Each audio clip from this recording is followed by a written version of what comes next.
They ordered her to call the fish and deliver a message to Damari and the male mothers, telling them that they had Damari's father and that she had to go out with all the male mothers to save him. Mabaro told them she didn't know what to call the big fish, but the men built her up mercilessly until she cried out in pain. The great fish shook itself into the realm of the man seas and charged violently towards the surface, surprising everyone, including Damari, as no human should be able to connect with the great fish.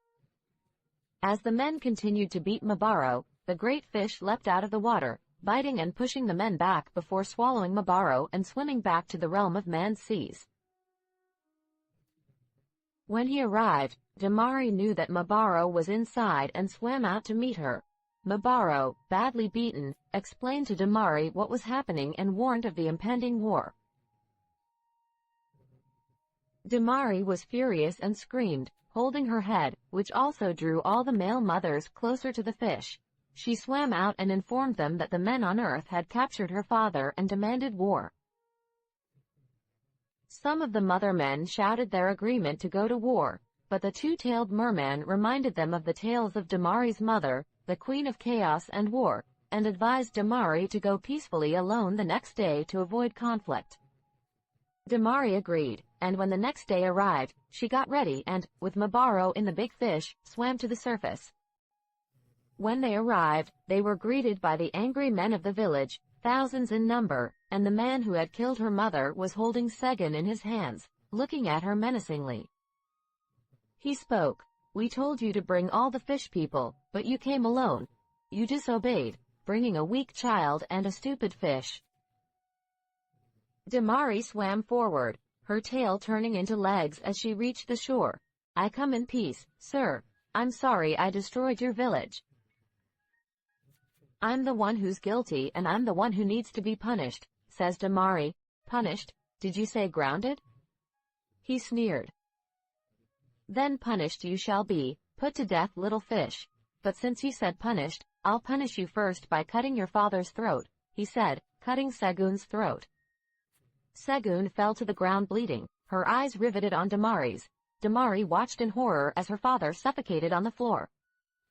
Her golden eyes shone bright yellow and she let out a cry that echoed across the river.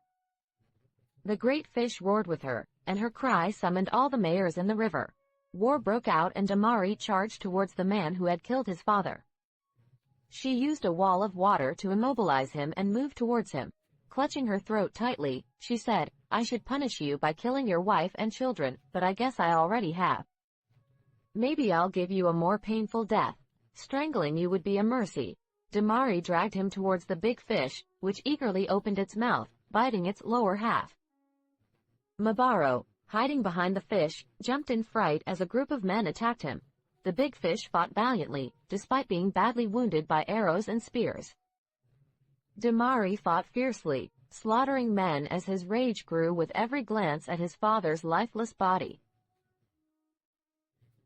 The men of the village kept firing arrows and recruiting more troops, but Damari, fueled by anger, refused to back down. All she wanted was to see them dead. Finally, the men of the village overpowered the big fish, and one of them captured Mabaro alongside it. "Little traitor," he mocked, plunging a spear into her heart, which also penetrated the big fish. Both shouted loudly, the sound reaching an enraged Damari as she struggled. She turned and saw the last links with her homeland being severed. The big fish, already badly wounded, tried to fight, but could not. Damari rushed to Mabaro, cradling her as she breathed her last. Tears welled up in Damari's eyes. In a single day, she had lost her entire family. The two-tailed merman, seeing he wasn't winning, ordered his people to retreat, but this only further inflamed Damari's anger. She stood up, raised her hands, and a powerful wave of water rose from the river, following her.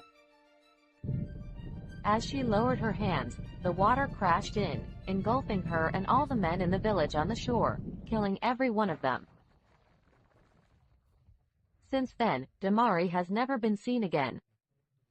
The color of the river changed into two unmixed hues, each following its own path. Some say it's the blood of fallen men of the village and the seas, while others believe it's the spirit of Damari, the spirit of earth and water, still wandering inside the river. I hope you enjoyed our story. Please help us by pressing the save button, liking, commenting and subscribing for more videos like this one.